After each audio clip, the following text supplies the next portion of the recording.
Even like between the same pack, the white versions of these are a different laser. Yep, that's me. I bet you're wondering how I got into this situation. It all started when I met my wife, Paige. What's up, you guys? This is Mr. Beast's YouTube channel. We're gonna do some elephant foam later.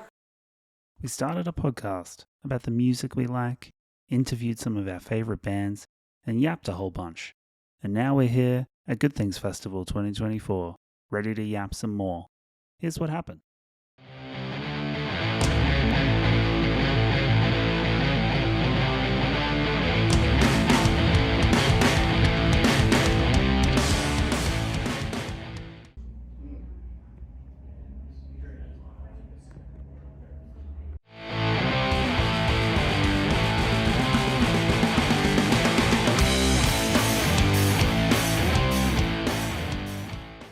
Welcome to the pitch of Discontent. We're backstage at Good Things Festival 2024. Standing beside me, it's Mr. Frank Turner. Hello. Hello, sir. How you doing? I'm quite tired. My schedule's been sort of homicidal lately. I was in Barcelona, then I was in Denver, then I was in Vietnam, and now I'm here. Oh my god. Yeah, so probably Jet lagged out of the wild. Yeah, it's almost so extreme that I just sort of, it doesn't matter. Do you know what I mean? It's just like I'm sort of awake and then I'm asleep. And I was about to say the flight from the UK to Australia is particularly brutal, but you've just been bouncing all around. I have, yeah, and we've stopped shows in Vietnam on the way here from the UK, which was because I went back via the anyway, which was awesome. But it's lovely to be in Australia again. Now, well, thank you for making time with us. Of course. I guess to kick things off, we are at Good Things Festival here in Australia. Yeah. You've got the 3-day festival run, a bunch of side shows and stuff. I wanted to ask you though, what's the worst thing that's ever happened to you at a festival, or that you have witnessed at a festival? I've seen people fall into toilets at Glastonbury,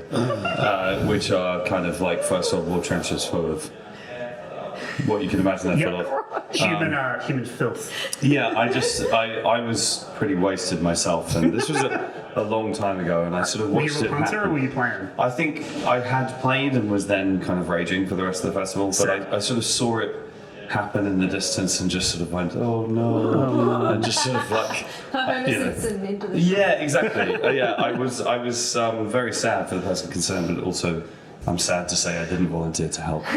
Well, There were other people there. There were people helping. I don't hold it against you. I feel like that's a very human response. We were at a festival, I can't remember which one, but Paige and I definitely noticed that the water runoff was awfully close to the toilet runoff. Yeah. We were like, no, thanks. Yeah, I mean, festival toilets are basically the low point of human existence. They are. So don't fall into them. Yes.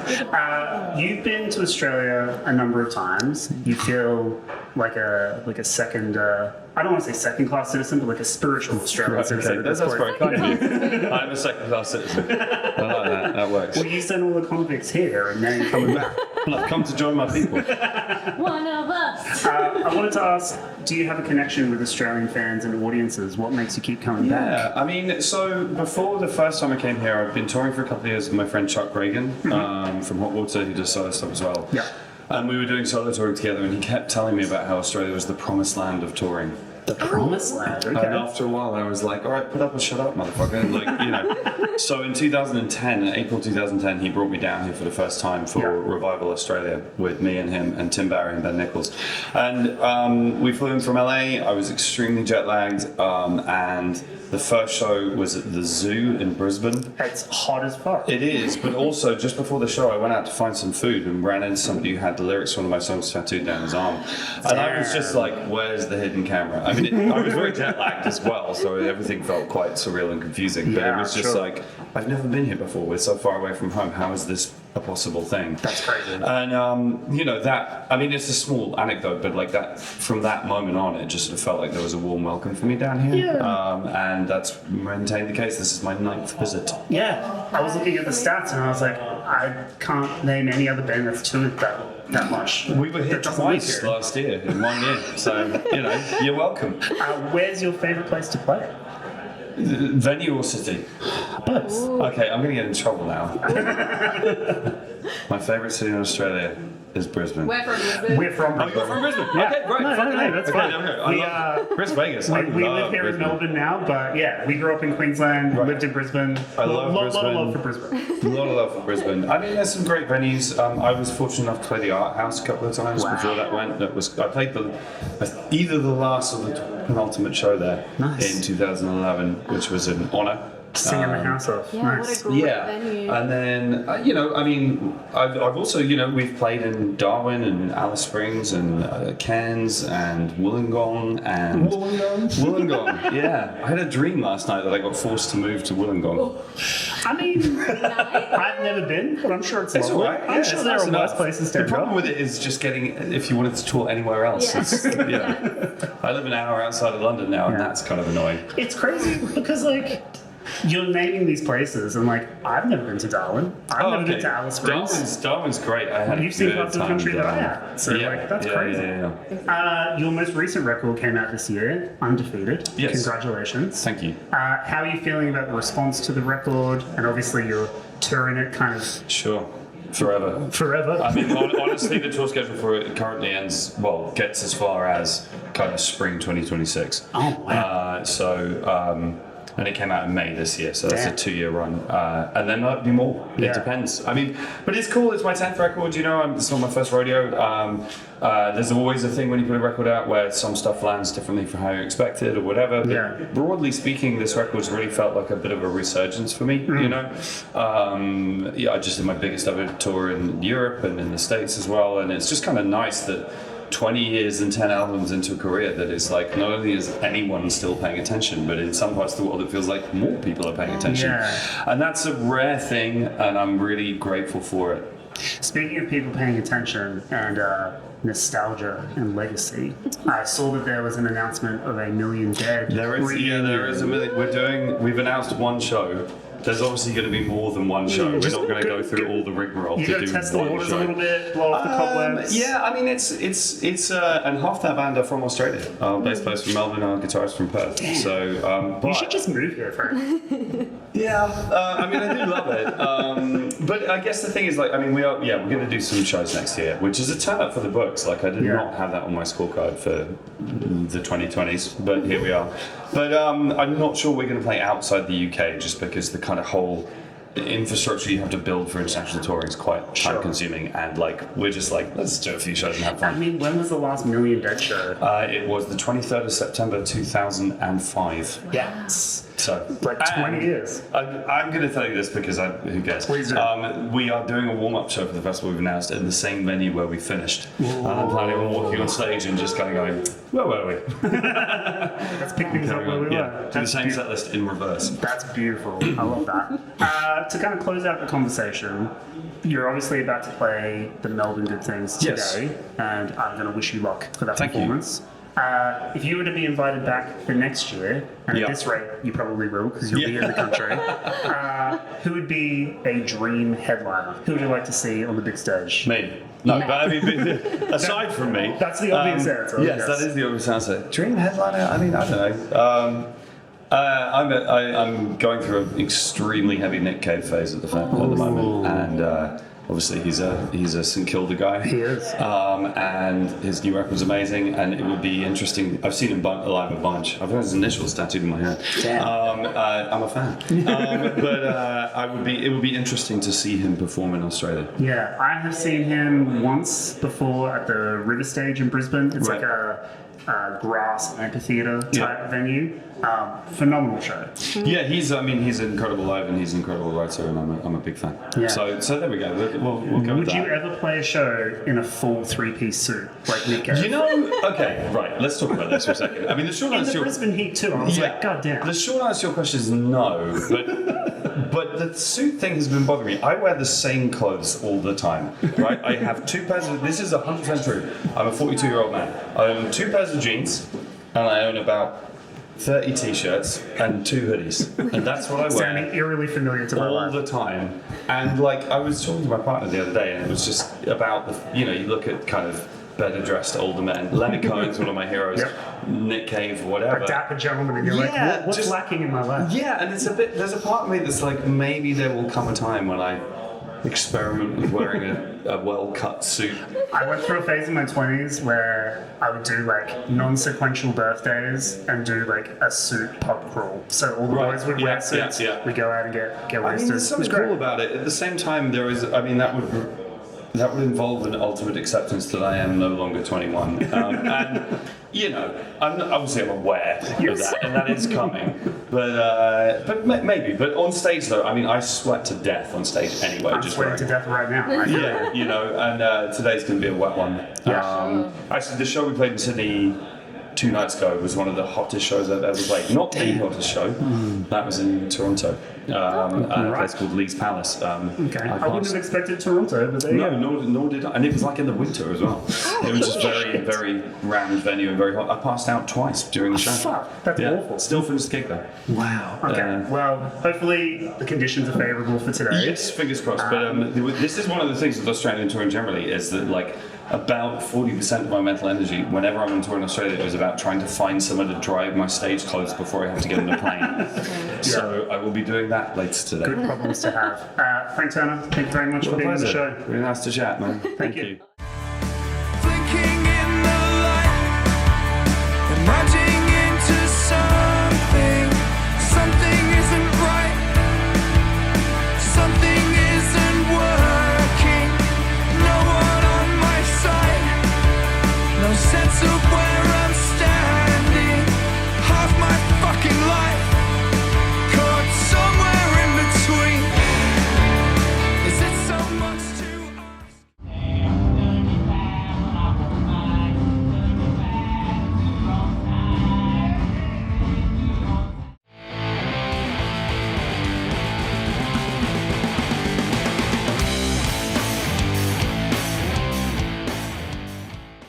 Welcome to the Pitch of Discontent. We are backstage at Good Things. Once again, we have Marcus Bridge from Northlane with us. Hello, sir. Hello. Welcome. Thanks for having me. I'm good. We ran into you very briefly while you were trying to find your green room. How are you feeling now? Are you flustered? You settled? All good now that we've settled in. Yeah, we were like hidden in the back somewhere, so found it now and ready to go. What's a festival without a little bit of shenanigans to try and sort things out? Exactly. It's like walking into a new like maze every day, trying to just find where you're meant to be going. That's half the fun. Exactly. Yes. Well, this kind of kicks us off into our first question for this portion. So it's good things. I want to know the bad things. What's the worst thing that you've seen at a festival, either as a punter or as an artist?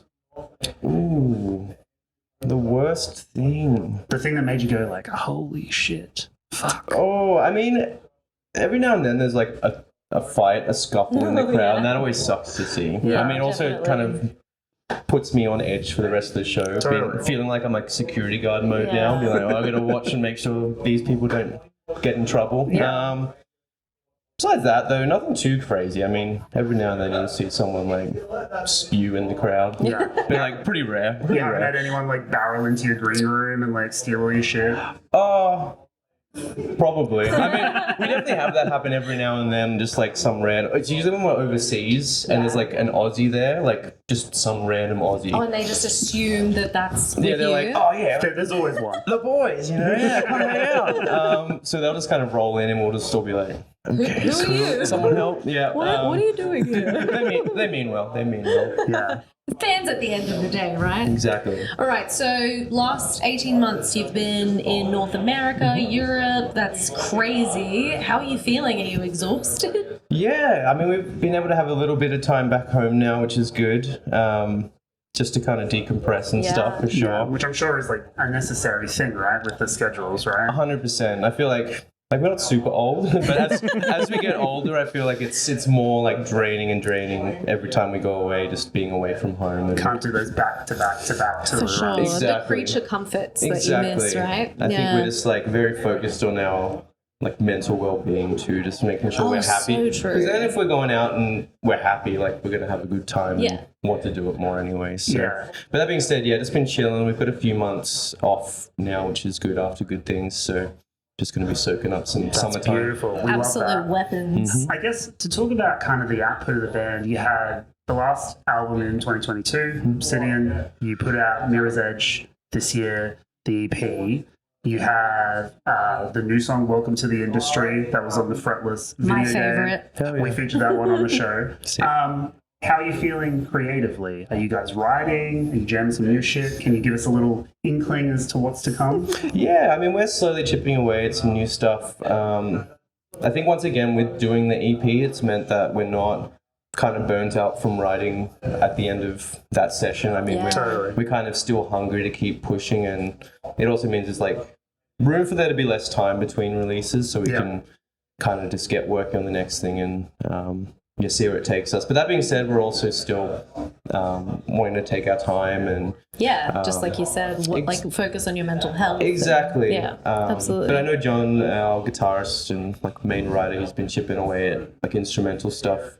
You can't keep a good artist down. Pretty much, yeah. Pretty much since we stopped writing for Mirror's Edge, we probably had like a month or two off and then got straight back into it. So we got a lot of stuff to work on, and hopefully we can get some momentum for next year with some more music, but we'll see how we go. Like I said, no rush. Yeah, exciting. I think one of the tracks that I enjoyed on Mirror's Edge is the one that had the guest feature from Winston. And I think that's kind of a cool full circle moment for you guys, particularly after you did the Monsters of Oz tour. Yeah. And like this big all-Australian lineup that was like touring all over the world. What's it like for you to kind of like, I guess like grow up with a band like Parkway and then like call them peers and colleagues and then have them like come on your art? Like it's a weird thing. Yeah, I mean, for me, it's even still nuts to imagine Parkway or any of those bands as peers, because Parkway in particular was like the heavy Australian band that kind of got me into this world of me things. too. For Same. sure. It was kind of like, this is possible. This is something that I would never have thought an Aussie band could do, but here we are. Yeah. And also, it was the first tour I ever did with Northlane was with Parkway Drive in Europe. So once again, it's just like That's so multiple true. full circles. I feel like I'm doing laps around, just thinking like Trying to catch up with your head. exactly. So yeah, it's super surreal to have had him on a song, someone who we all look up to, and if you're an Australian heavy band, like you're lying if you say you don't look up to Parkway Drive. Oh, totally. They paved the way for so many artists, like yourselves included, right? Absolutely. So I think that goes without Winston saying. is daddy. On that note of like the kind of first show that you played with Northlane, I saw recently you were talking about hitting the anniversary milestone of being in the band for a decade. I wanted to kind of throw it to you and ask, like, how do you feel about the person that you were then versus the person that you are now? What have you learned? Do you reflect on that kind of milestone?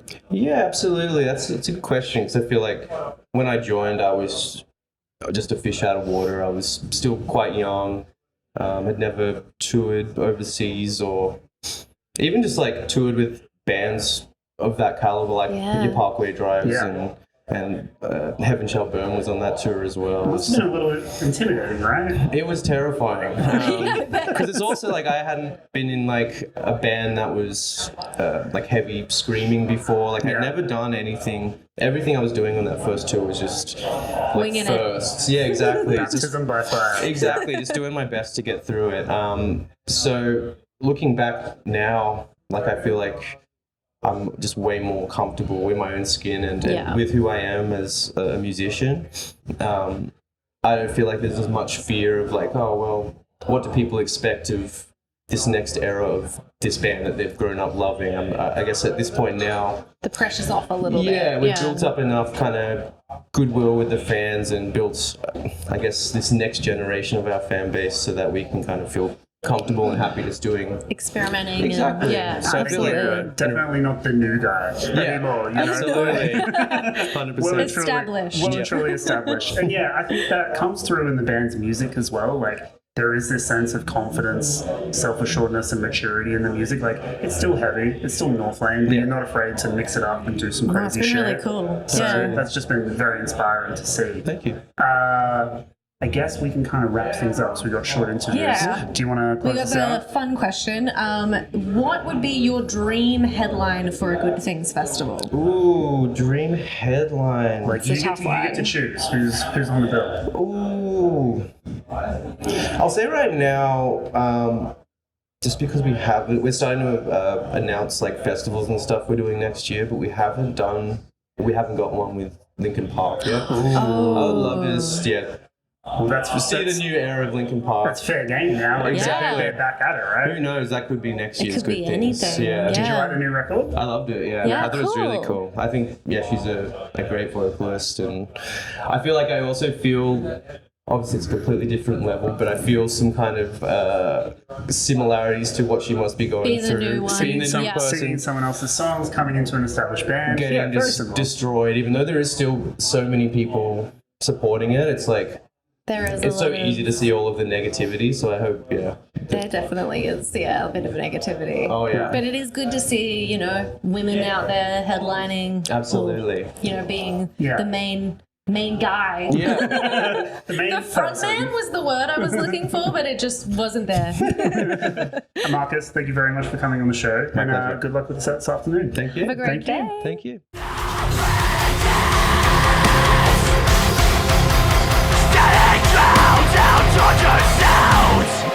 No pulse, no fucking feeling. We're your own symbol. They see us whatever gets you there. Rip out the heart, strip me for parts, and then press experiment.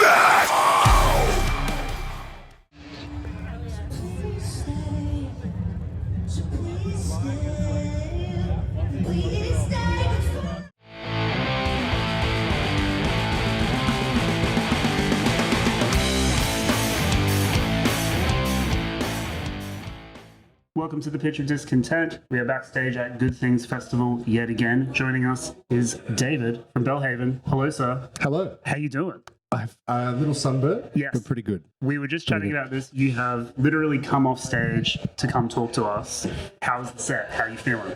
Really good. I was describing that luscious breeze that I Yes, got halfway through the the set. It was glorious beautiful. cold That breeze. was the highlight for me. I'm kidding. You get 10 seconds for the whole day. Enjoy it. Yeah, honestly, yeah. Everything outside that breeze was garbage. What was the response like to the set? Really good. Like everyone was singing. It was awesome. That's You get, beautiful. can't like I don't know. We only got put on the festival like a week and a half ago. Yeah, it was very last minute. To see that there were people there for us at all. Yes. Let alone like that knew us and like were vibing and dancing and like people getting on shoulders and stuff. Like That's it was so sick. really, really cool. Hell yeah. Really cool. Have you played many festivals? Nah. I've only ever seen you in like club shows. So seeing you on a festival stage would we be played different. Unify in 2018. Right. That was when we were a little bit of a different band back then, I think. This is something I wanted to get Yeah, into. yes. You've undertaken numerous stylistic changes.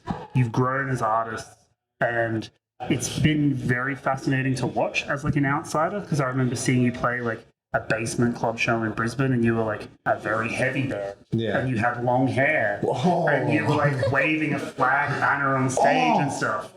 It was I like, remember that tour. It was like a long time That ago. would have been like 2015 I or believe it was 14 with or something. Polaris. There you When go. they- That was The Stories that tour. was the Stories tour. Yeah, it was. That was Yeah. the first time we like toured the Polaris guys. They saved our butts on that tour because we forgot to bring. Oh, we didn't forget. I shouldn't say forget. But it was like during the transition of like lots of bands going digital. Yes. we were still kind of running cabs. Right. And like Polaris were running cabs. And we knew they were running cabs.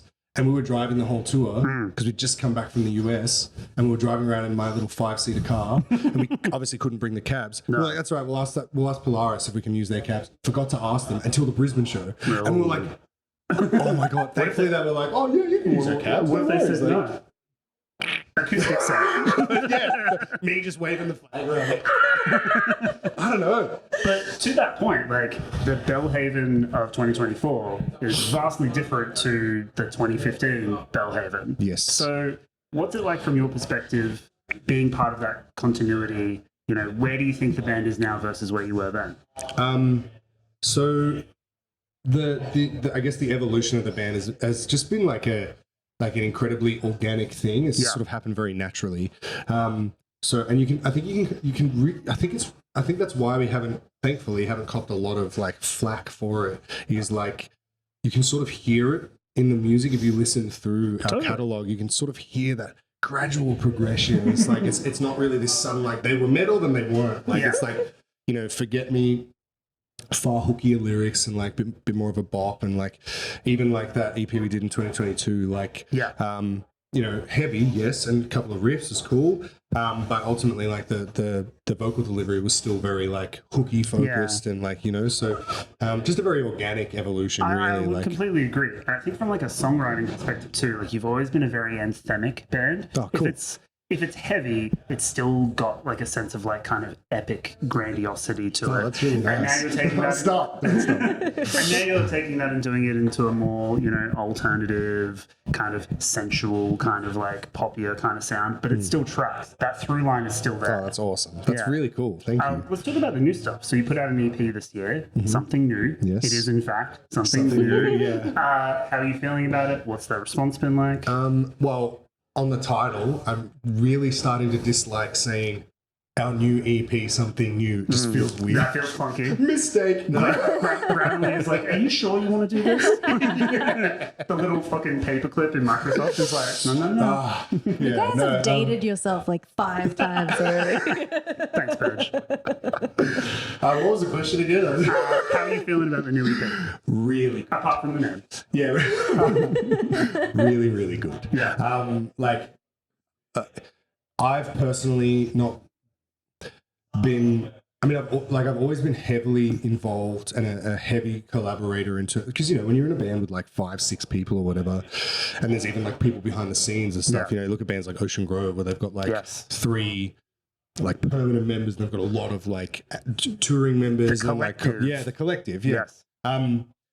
So Belle Haven's not exactly like that, but it's like, you know, we've definitely had a lot of collaborators and stuff, and but I've always been like a big collaborator in the music. But this EP is easily the most I've contributed to Belle Haven writing, and so obviously I'm very proud of it.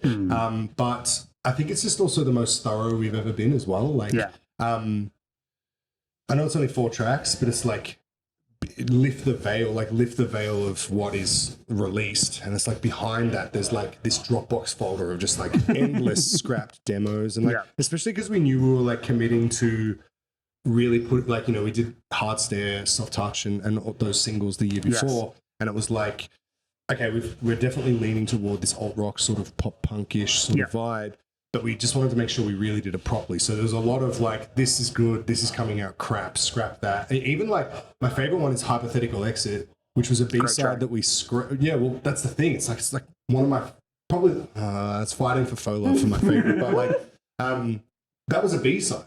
Wow. And halfway through producing the EP, like final production, Mara and I caught up with our booking agent, Jaden Roy, and just on Discord, and we're just chatting, and he's like, how's it going? Like, fill me in, can I hear some stuff? And I'm sending him some bounces and stuff, and he's like, oh, you said there's B-sides? We're like, yeah, some stuff that we scrapped. He's like, oh, can I hear them? I'm like, oh, reluctantly showed him. And he gets to one called Cry Dance, and he's like, oh, look at this. And Mara was like, I really like this one. You know, we just ended up scrapping it. He finished it, and he was just like, you guys need to do something with this. Like, it's so good. And then like a couple of days later in the studio with our final producer, Jack, he was like, there was a particular track, because it was, at this point we decided on 4 tracks, but there was one track that he was just like, I'm just not, like, the other 3 are great. This one's just like, ugh. And we'd been messing with it for ages. And Mara and I were like, we could bring this B-side back. One we prepared earlier. And Jack was like, all right, you go, like, David, go write a hook, go write the chorus. Yeah. Came back with that chorus, or most of that chorus. And he was like, this is great. Corey, write the rest of the song. Corey goes home, riffs out the rest of the song, comes back, I write the verses, and it's like, just came up, like, it nearly didn't even make it. Yeah. So it's like, it was this very, very thorough, like, scrap that, bring it back, scrap that, that's good, nah, get rid of it. Like, even Thanks, like, that first verse, I think we rewrote the verse of Thanks, legitimately, no exaggeration, maybe like 9 times. Yeah, wow. Like, because we were doing some pre-production work with Stevie Knight, who does like Red Hook and Stand Atlantic and stuff. Yeah. And every meeting we had with him, he was just like, he's great. I love him. He's just like, this is a complete rewrite. Like, complete rewrite. Chuck it. Complete rewrite. Like, do it again. Like okay. So yeah, it's just very, very thorough. And subsequently, the product that we ended up with, we're just so proud of. Like we really feel like it's the absolute best music that we could have written, because we were just so thorough with it. As a fan, I would say that it is the most compelling Belle Haven material to me. Like, I feel it has like a really like earnest kind of emotional core to it, and in particular, like you said that this is the most collaborative you've been with the songwriting. Your lyricism is like very vulnerable, very naked. Cool. In both a kind of like sexy way, but also like, you know, a personal way. Like you're just being very real with some of the stuff on that record, which I think lends itself to just exploring whatever sounds you want to. Yeah. Okay, well, that was the serious portion. Let's get into the fun, jokey stuff. Oh, that was fun though. That was good. So we're at good things. I want to know the bad things. Okay. What's the worst thing you've ever seen at a show? Maybe even a festival. The craziest thing that made you just like... That I was just like, does it have to be a show that we play? No. You can be a punter. You can just be a citizen. What about if I wasn't... What about if I wasn't there? What about if I wasn't there but I just heard about it and saw pictures? Does that count? Yeah, third person is great. I'm nervous about... Because I'm not sure if it was... I think it was a trash talk show. You could make it up entirely. I'm not 100... Yeah. All right, cool. So this bit at this Polaris show... We're in space. There's this Red Hook show. Amy farted. No. Friend of the show, Amy Matt. Sorry, Amy. That's the pull quote. That's the headline. Amy fucked on stage. We got it. She's gonna headbutt me for that. Deserved. I'm pretty sure it was a trash talk show, but I'm not 100% sure about that. But it was years ago. It would have been at least like 4 years ago, maybe 5. And it just was circulating in music groups. I just remember seeing the picture repeatedly. I can do the pose. Yeah. This guy in the middle of the pit. Like, show's going crazy. It was nuts. I know what this is. Okay, yeah. The guy just taking his shit? No, he's peeing in his own mouth. In his own mouth. In his own mouth. What's that? It's the NRL player, the guy who won like the NRL medal. No, it was me. It was me. That's why I knew the pose. No, I'm kidding. I just saw the picture so many times. I was like, I can't wish I was at that show. That's the craziest thing I've seen at a show. It's like, how do you get to that place though? You're like, oh, I love this show so much. That's it. You know, How does that happen? I will say one time cleaning up after a confession gig, I found a fleshlight. Yeah, and we were in a church. Some people just love crafter. Some people just really get into it. Really love crafter, yeah. So that was interesting too. That's so bizarre. Hell yeah. What were they doing with it? I don't know. I didn't see it. I think we do know. That one wasn't me. I promise. Sure. All right, this has been a lot of fun. To wrap things up, to close this out, if you get invited back to Good Things 2025 and you get to choose the headliner, who's your dream headliner? Who's the band that you was Paramore. Oh, yeah. Didn't even hesitate. Okay, hang on. I feel like Corey will be mad at me if I don't say Nickelback. Okay. What about Belle Haven? Corey's not here, so people would leave. Who's this band? Who the hell? Why is this guy so sad? We talked about this, and like it's such a give me answer to ask an artist to be like, who do you want to headline? And like the go-to is like us. Me, obviously. We would like to do it. Thank you very much. I love that I did not go there. Like, anyone but us. Let us open, please. Yeah. I reckon it would just be like, I'll tell you, it would be sick. He's like Paramore and Nickelback doing like a set together. Yes. I reckon Haley could rip a Nickelback song for sure. I can imagine her like, you know. Yeah. Look at this grass. Single window. Getting the head going. Like dancing on stage. Look, if we can make it happen, let's make it happen. Oh, what's his name? Chad Kroeger? Chad Kroeger, yes. Can you imagine Chad Kroeger doing like misery? Whoa, I never meant to break. I'm so down for that. Has anyone done an AI thing for that yet? We're going to Google this later. You tell me. It's fine. That's true. Here we are in the flesh. David from Belle Haven, thanks for coming on the show. This is fantastic. Thank you very much for having me. Thank Thanks, you. David. Thank you. Nothing complicated, nothing scandalous. Just put me in a box and make it permanent. 'Cause no one's gonna wonder where the hell I went. Yeah, no one's gonna wonder. No one ever wonders. Don't need a new curse, I need a new way out. You said I'm only making it worse, so what are you mad about? What if I die? What if I leave this place?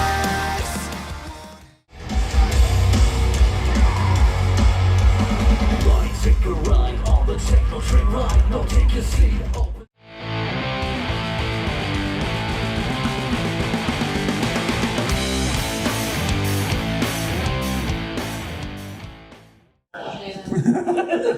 Welcome to the Pitch of Discontent. We are backstage at Good Things Festival 2024, joined by two fellas from Alpha Wolf, the Alpha and the Wolf. Gentlemen, how you doing? Which one's which? Hello. Great, thank you. Who's the Alpha? Who's the Wolf? I think he's hairier. His chest is pretty crazy. I think I am. I think I have... Does that mean you're the alpha and I'm the wolf? Oh, fuck. No. Yeah. I'm bummed. What's worse? I hate that. I'm bummed that we missed your set because I heard it was psycho. You missed doing here, bro. You're doing this shit, brother. I've been doing this all day. Actually, yeah. How are you guys feeling after the set? What's the vibe? So much better than I was feeling before the set. Oh, yeah. Yeah. Yeah.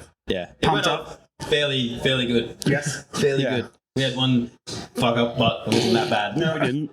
Can we get some details, the post-mortem on the fuck up? What happened? It was... We played a song for the first time. Yeah, and... Right. Off the new record? I did a big... The title track. We came in one bar early in a gap. Oh, shit. If I lock too hard into something, the guys will keep picking up my time instead of the actual time, and I am not... a musician's musician. You're just flowing. I'm just... yeah, we'll call it that. Like, I would call it being wrong, but like... but I was like... And then... Nothing. I literally thought stage sound died. Like, Rich and I haven't even spoken about this today, like, because we've been so random. What did you think happened? I was like... Were you going off me? I did this. I went... as soon as everybody came in a bar before me, I was like, "Oh my god, this is so bad!" And now I have to fix this. Everybody's looking like three people at me looking at me at the wrong time, and I had to turn off the click track. Yeah, actually, weapon move. Yeah, It saved it. Fucking. He needs to stop the computer from making it do all that extra stuff. Yeah. That fucking. Thanks, Johnny. Co-worker. It was a funny fuck up though. It was a funny one. Look, I'm sure the set was sick. I'm sure you had the crowd in the palm of your hand, and I'm sure you kicked back into things. I don't know. It was really I bad. was not there. It was only bad because you weren't there. I'm trying to salvage it for you, alright? Where's Owen? Alright, so we've been asking all the Comes up artists. to us. Sorry. No, please. This is your Comes show. up to us like sick set, bro. Can I borrow your cabs? You were in time the whole time. Yeah. Okay. I love that one song. We've been asking artists this all day. What is the craziest thing you've seen at a festival that's made you go like, holy fuck, can't believe I saw that? Because I know you played a lot. You guys have been touring a lot. We did a festival in France. I was gonna say that one. Like in a castle, and it was like Sick. like love spec. Yeah, full on There live was- action role play. There was dress up. jousting and everything. It was, I mean, I didn't know that until fucking he said it like twice. They were in medieval getup. They had armor on. Yeah, They straight had up. Yeah, shields wait, and there was spears. like a wall of death with like and there was a spear. just dudes clad in armor. Like Can't bring umbrellas. Yeah, this was a spear, like a full on, like 2-hand fucking phalanx kind of shit. but that woman like crowd surfed, Yeah. but like surfed on a shield. Like one of the medieval like circular shields. Yeah. With like the She was steel full lump like in the in middle. a full gown and everything. I was like, Like a medieval peasant. This is fucking awesome. Yeah. And then That's sick. the band that played before us was wearing like blindfolds and a cowboy hat. Like, Forgot about that. They're actually kind of sick too. That's cool. fucking ruled. But I was like, where am I? Sorry, can I swear? I'm sorry. No, you're good, dude. You're good. Yeah. You had a crazy kind of run. I think this is like the busiest, most crazy year that I've seen in the Alpha Wolf career.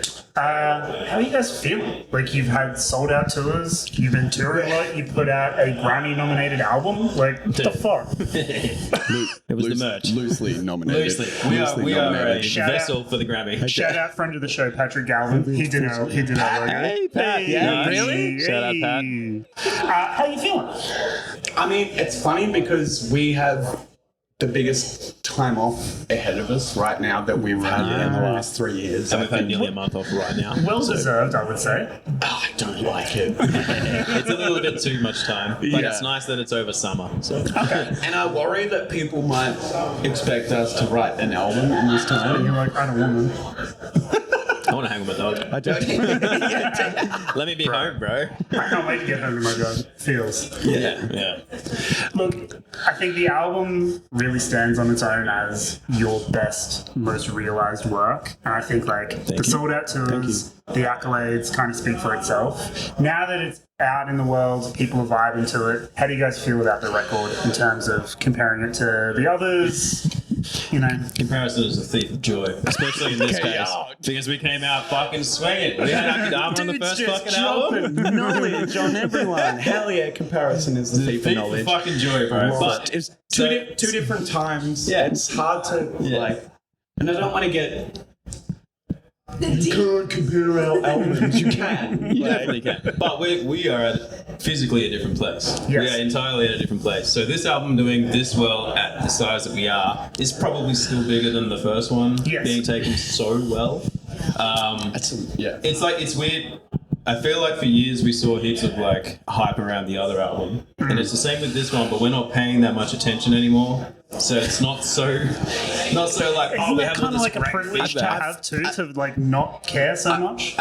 You really have to focus on doing that. Yeah. But I feel like there are enough fans there that just know Alpha Wolf for its Alpha Wolf qualities, and they'll go to it regardless. I'm in the metalcore subreddit. I know. The people love talking about Alpha Wolf.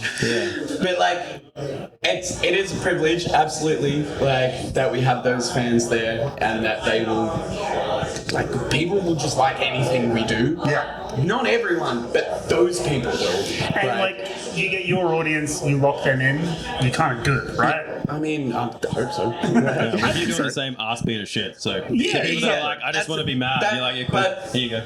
That's what this album was. It was are you with us? Yeah. Because we're going to keep doing it. It's the most intense record, and we had Scotty on the show a couple of months ago to kind of talk about the record release. And he was kind of saying that it is the most comprehensive Alpha Wolf stuff. Some of the most melodic shit is on there. Some of the ass beater shit is the most ass beatery that it's ever been. I would say so. Do you guys feel any pressure to keep pushing the envelope, keep trying to level up on what you're doing? I know Lochie doesn't, but Mitch. It's always a vibe thing. It's always we will usually get ideas from touring. We'll usually be like, oh, that was fucking sick, so we need to do something like that. Not to rip off people, but be inspired, obviously. Inspiration. Yeah. Not to rip off. Inspiration is the thief of joy. Inspiration is the thief of their stuff and my royalties. Thank you, everybody that bought the noise pedal, by the way. I don't know, this one was we do fresh of a I feel like the most inspired we get is on tour. 100%. You're around music. And we'll see a band and we'll be like, what the fuck? We're not doing that. Yeah. Because we spend most of our time together. I don't live in the same city, so this is probably more specific to me, but we don't hang out until we're on tour. So when we're on tour, when we're all in the same... I mean, you guys don't fucking hang out. You're in fucking Melbourne. But... we'll go overseas and we'll hear something and be like, fuck, that was sick, and we'll all start feeling something, or maybe we'll do sound checks and somebody will rip something and then you start getting the vibe. It just depends. This whole that whole album was let's write fun stuff, let's write whatever we're feeling and who I think we are. Everybody's telling us to go more melodic and clean singing and shit, but it's nah, let's just keep going. I look at a band like Knock Loose, right? They went heavier, and they're on TV.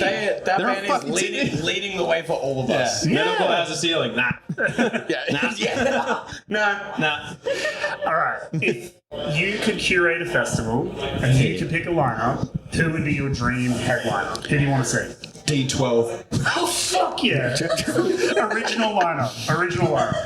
The full 12. A$AP Rock? Yeah. Oh man. Man who doesn't do any shows gets forced to do a show because I imagine it. Because straight up, will it into man who does not want to come out of his home to do a show. Playing now. Sorry, mister. You're a headliner. I'm so bad at this because.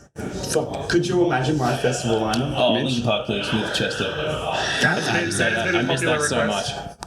Your one? Double Linkin Park set. Yeah. Because I do love Homegirl. I do love it, I just never saw Chester. That's okay. Okay, yeah, alright. Once. once. Yeah, at a festival. At Soundwave. Do you remember that? We remember that? We remember. We remember. Which Farm remembers. Lochie, Mitch, this has been fun. Thank you very much for coming on the show. Thank you for having us. Thank you for having us. Of course.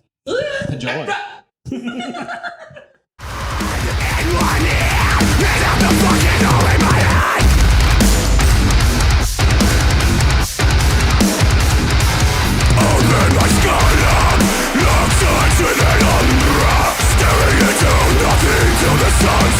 I get a little more fucked up.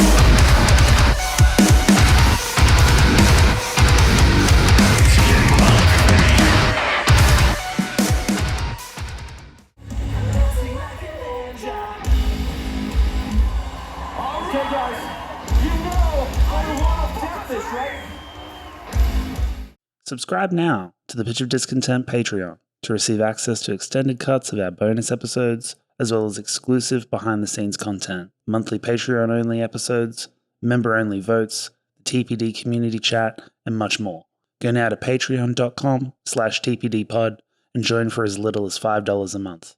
That link again is patreon.com/tpdpod. Thanks for watching the show.